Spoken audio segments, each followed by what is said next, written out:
Hey guys, welcome back to my channel. So today I want to discuss, is XRP really needed for settlement? Now there seems to be this notion spread by the XRP community that XRP is needed for settlement.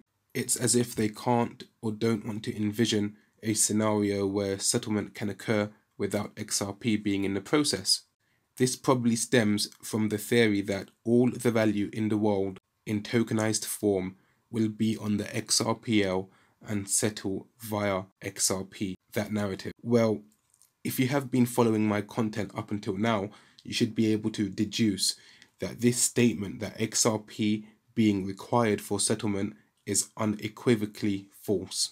It's possible 5 or so years ago, people could not envision any other way for a digital asset to be settled except by using XRP. Maybe back then, it looked like banks have no other option except to use XRPL and XRP if they want to transition into a DLT environment and settle their payments.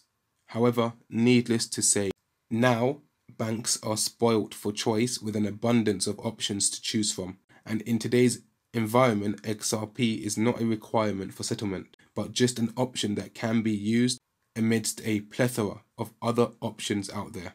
But when you explain this to people who are invested in XRP and have believed for so long that the world has to use it, they find it very difficult to process that it is no longer true. If it was ever even true to begin with, they would say stuff like, but XRP has first mover advantage. But the XRPL has been running for over a decade with no issues. But Ripple has partnerships with many banks. But Ripple is working with central banks building their CBDCs.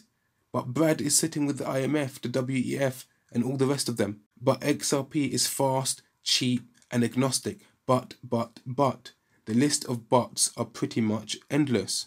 No matter how many buts you hear to argue XRP is needed for settlement, the fact still remains that we are no longer in an era whereby banks only have two choices anymore: correspondent banking or XRP. Now banks are spoiled for choice and options when it comes to DLT systems to use, interoperability methods, CBDC platforms, and how they would like to settle their payments. I know it is a very hard pill to swallow for many of the XRP community, and they don't want to hear any scenario whereby XRP is simply not needed by banks for settlement. They have to literally interconnect everything to XRP or claim everything is XRP just to keep XRP relevant at all costs. How many times have I debunked things being interconnected or being XRP on this channel? I've done it over and over again. So let's look at some of the buts arguments, and I'm going to give my opinion on this as a response to some of their arguments. But this, but that, but this, when arguing XRP has to be used for settlement. So the first one is, but XRP has first mover advantage. Now, it may have had, but that doesn't matter, does it? Especially when banks are taking their time adopting or transitioning into DLT systems. This has given them the time to work on and build other private systems for CBDC settlement, unrelated to XRP.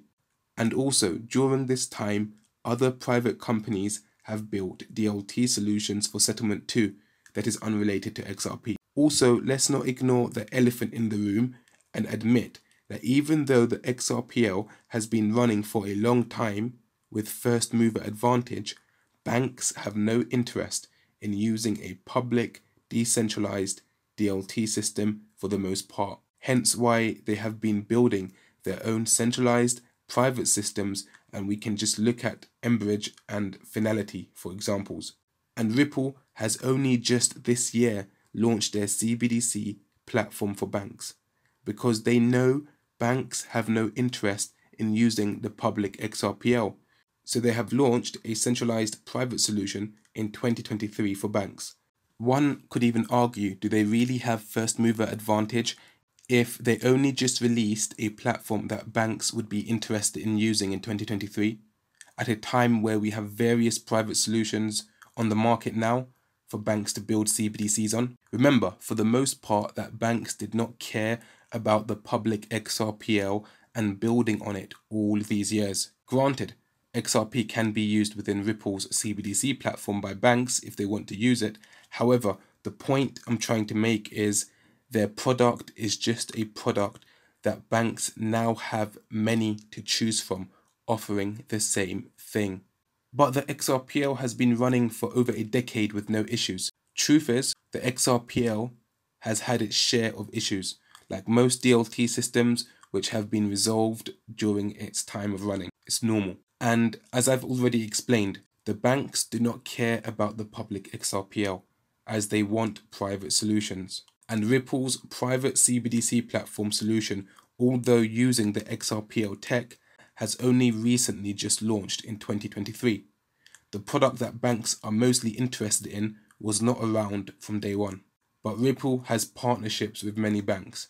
Yep, it's true, Ripple does, but not XRP. Just because banks have partnered with Ripple and use its services, it does not mean they have any real direct interest in the XRPL or XRP. Some banks may have been partnered with Ripple all these years and have not even opted into ODL, but have benefited simply from Ripple's other products, like handling payment messages, for example. Some banks now may have interest in using Ripple's CBDC platform, but even then, we can't just assume that every bank partnered with Ripple will be using their CBDC platform and XRP for settlement. Because like I have said, there are many platforms that have been built since. So a bank could be partnered with Ripple for handling some of their payments, but using Partior, for example, to build their CBDCs on. Who knows? They are spoiled for choice, and that's the point. It's not all about XRP and Ripple when you are spoiled for choice on the market. But Ripple is working with central banks building their CBDCs. So, what do you expect them to do? If they want to even stand a chance in this competitive market with them, then that is what they need to be doing, don't they? But again, Ripple is not the only private solution working with central banks.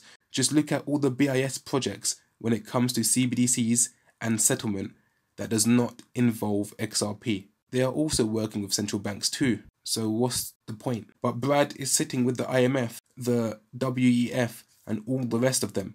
Again, this does not mean that they have all chosen to use XRP and Ripple's solution just because Brad has a relationship with them. We just have to be realistic about these things. It's nice to see, but we can't read too deeply into these pictures and images and videos of Brad in the right circles, because I'm sure by that merit, he isn't the only person building CBDC solutions that have sat with the people from the IMF or visited or went to WEF meetings and so on, and had meetings with central banks. Let's not forget the IMF is talking about building the XC platform for banks, which isn't even related to Ripple or XRP. So if it's a done deal that Brad sat with the IMF, that they're going to now be using Ripple and XRP, then why is the IMF talking about building their own solution called the XC platform, which central banks can use, and it has no connection to Ripple or XRP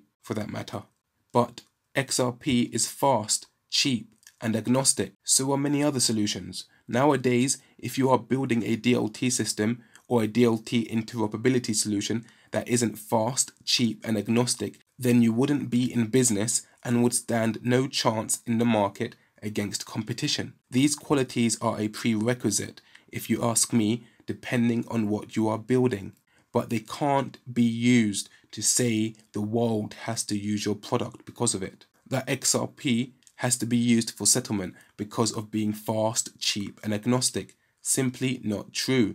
Those qualities are not exclusive to XRP. So to conclude, XRP is an option for settlement amidst various options and solutions out there.